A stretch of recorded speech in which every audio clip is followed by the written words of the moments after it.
All right, applied pre-cal. Same issue as before. I've left up all the information, but we're going to try solving it by using graphing.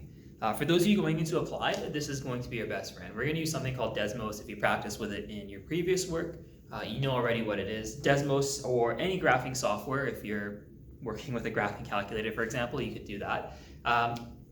Very, very quick, very easy to work with. Usually you'll have access to that, right? In the real world, everyone has their phone in their pocket now, so you can always bring up Desmos to solve a system. But if you don't have that luxury, then we'll have to look at things like substitution and elimination. And those parts will be posted after the graphing. But what would help is if we had a graph to work with. So I'm hoping you have this information down. Maybe put a title on your notes as well. This is all going to disappear, and we're going to look at a graph to work with. All right, here we are. This is Desmos. I'm using the projector, so I apologize for the giant glare on the screen, but I don't really have a way around it right now, other than, I guess, doing a screen capture, but this is a little more convenient. If you haven't used Desmos before, what the hell are you doing? You need to try it out. So if you're watching these videos, you have access either to Wi-Fi in a browser, or you have access to downloading some apps, and you want to definitely download Desmos if you're able to do so. If not, go to the website desmos.com and start with the graphing calculator. It looks something like this. You might have to zoom in or out to get the right coordinates on your grid. Right now I have a graph on my y-axis. I'm going from 0 to about 60. I just zoomed out. I didn't really set that. On my x-axis, I'm going from about 0 to 60 as well. Again, you'll have to set that based on your equations. On the left side, you'll have a space to punch in your equations. So I've punched in our two equations that we solved before, a red one and a blue one. All I have to do now is graph them or put them on the grid. So I'll do that right now. I've actually shut them off so you can't see, but I'm going to turn them both on so you can see what those two graphs look like.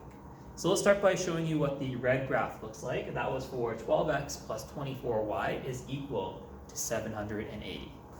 Okay, and once that's on, we get a linear relationship. And you probably could have guessed because it was in standard form. That's what you did in the last couple of topics. You saw standard and general form. It's going to be a straight line. Do I expect you to graph something like this? Well, you probably could. Like, you have enough background information on doing that. But if you have the software to do it for you, why not let the software do it for you, right? So that's what our graph looks like. There's really nothing important on that line, though. I don't know what any of these points represent. It's just a line. What helps, though, is if I put my second equation on the grid as well. My second one was x is equal to y plus 20. So let's take a look and see what happens when that is graphed as well. And interestingly enough, it's another straight line. You probably could have figured that out, again, using the knowledge that you have from the previous couple of topics. But it's another pretty much useless line to us in the sense that I don't really care what the values on the line represent, except for one specific point. And that happens right here where the two lines cross. What is the x and y coordinate where those two lines cross? Well, let's ask Desmos. Let's click on that point and see what it says. Okay, and by clicking on it, it highlights the x and the y coordinate at that specific point. It tells me that my x coordinate is 35, my y coordinate is 15. And if you recall, we said that x is going to be our small buses and y is going to be our large buses. So that means we have 35 small buses and we have 15 large buses. Very easy. You punch your equations in, find out where they cross. Those coordinates will tell you your x and your y value. That's your solution. We have 35 small buses and 15 large buses. You can always re-enter the information into your equations to see if they actually work. For example, if I use x equals y plus 20, well, if x is equal to 35, does 35 equal 15 plus 20? It does.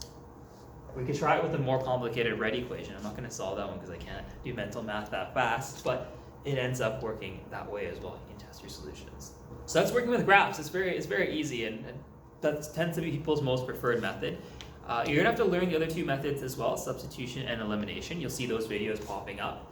But prior to doing that, why don't you give yourself some practice on graphing so you can use Desmos to solve all of these. And then later on, when you do substitution and elimination, maybe you can use graphing to verify your answers to see if you got the right solutions. You should be able to tell just by punching numbers back into your equations, but it might help to do some of the practice that way. The next two videos will be on substitution and elimination. They're all part of the same topic, so if you want to do everything all at once, you can do that. If you want to do things separately, you can do each one a different day. That works as well. If you have any questions about the graphing or how to use Desmos, you can give me a shout, but I've also made a video of a quick tutorial on how it kind of works. You might want to check that out at the top of the page. So either way, we'll see you in the next one.